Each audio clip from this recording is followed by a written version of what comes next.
ભુજ શહેરના બંને મહત્વના રાજાશાહી સમયના તળાવો હાલ બેદરકારીનો ભોગ બની રહ્યા છે। પાલિકા દ્વારા થોડા સમય પહેલા લાખો રૂપિયાના ખર્ચે દેસલસર તળાવની સફાઈ કરવામાં આવી હતી, પરંતુ થોડા જ સમયમાં ફરીથી જળકુંભી તળાવમાં ઉગી નીકળી છે। બીજી તરફ હમીરસર તળાવની જાળવણીમાં પણ તંત્ર નિષ્ફળ ગયું છે। અગાઉ પાલિકા દ્વારા હમીરસર તળાવને અમદાવાદના કાંકરિયા તળાવ જેવું વિકસિત કરવાનો દાવો કરવામાં આવ્યો હતો, પરંતુ વાસ્તવમાં કોઈ કામગીરી કરવામાં આવી નથી। હાલ તળાવમાં કચરો ગંદકી દેખાઈ રહી છે, જેના કારણે શહેરીજનોમાં ભારે રોષ જોવા મળી રહ્યો છે। ભુજ શહેરમાં આમ તો ઘણા બધા તળાવો છે, પરંતુ ઐતિહાસિક તળાવો ભુજનો હમીરસર તળાવ અને દેસલસર તળાવ છે। હમીરસર તળાવની સ્થિતિ એવી છે કે આપણે જોઈ શકીએ છીએ કેટલા બધા કચરાઓ છે અને કેટલી બધી ગંદકીઓ છે। ભૂતકાળમાં આ તળાવમાં ગટરના પાણી પણ ઠલવાયા હતા, એના પણ અનેક મીડિયા મારફતે આપણે અહેવાલો જોયા હતા। અને દેસલસર તળાવ છે, એ દેસલસર તળાવ તો જળકુંભીથી નાશ પામ્યો છે અને અગાઉ એક વખત જળકુંભી લાખોના ખર્ચે જળકુંભી કાઢવામાં આવી હતી, પરંતુ ત્યારબાદ ફરીથી જળકુંભી થઈ ગઈ છે। હકીકતમાં આ જે તળાવો છે, એ તળાવો જ્યારે ઓગનાય છે ત્યારે ઓગનાવામાં જે હરખપદુરા નેતાઓ છે એ તળાવની સાચવણ રાખી શકતા નથી। એમની પાસે પૂરેપૂરો આ તળાવને સાચવવા માટે ફંડ પણ હોય છે, બહુ મોટો બજેટ પણ હોય છે, પરંતુ તેમ છતાં જો આ તળાવોની અવગણના થતી હોય તો એ ખૂબ જ ચિંતાનો વિષય છે।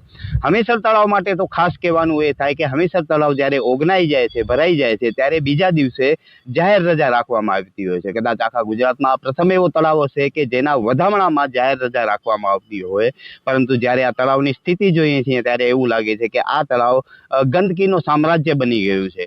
આમ મને એવું લાગે છે કે આ જગ્યાએ દરરોજ હજારોની સંખ્યામાં ટુરિસ્ટો આવે છે। એ ટુરિસ્ટો પણ ભુજના હમીરસર તળાવની અને ભુજ નગરપાલિકાની અવળી અસર પોતાના મગજમાં લઈને જતા હોય છે।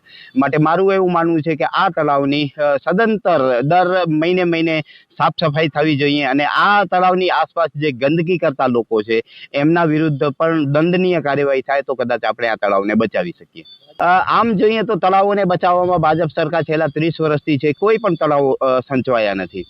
ઘણા બધા આપણા ભુજની આજુબાજુમાં એવા તળાવો છે કે જે સંપૂર્ણપણે દટાઈ ગયા છે, જેની ફરિયાદો સુદ્ધા થયેલી છે, પરંતુ તેનામાં પણ જે આ અધિકારીઓ છે એ અધિકારીઓ કોઈ કામ કરતા નથી। એનું સૌથી સીધું કારણ એ છે કે જે આજુબાજુના ભૂમાફિયાઓ છે, ભૂમાફિયાઓને એ સમર્થન કરે છે।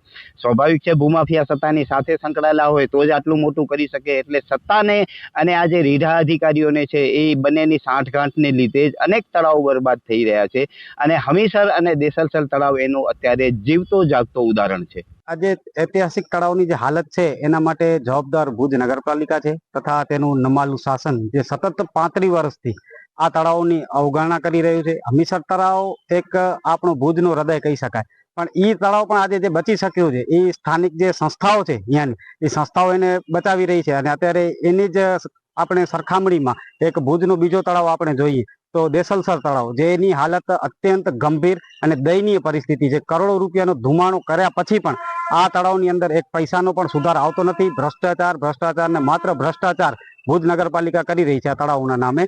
હાલ ઘડી પણ આવનારા દિવસોની અંદર ઉનાળાનો સમય આવી રહ્યો છે, ત્યારે પ્રી મોન્સૂનના નામે, પ્રી મોન્સૂન કામગીરીના નામે કરોડો રૂપિયાનો ધુવાણો કરી નર્યા નાટકો કરશે અને તળાવોની હાલત જેમ છે તેવી ને તેવી રહેશે। એની અંદર કોઈ પણ જાતનો સુધારો એમાં આવશે નહીં।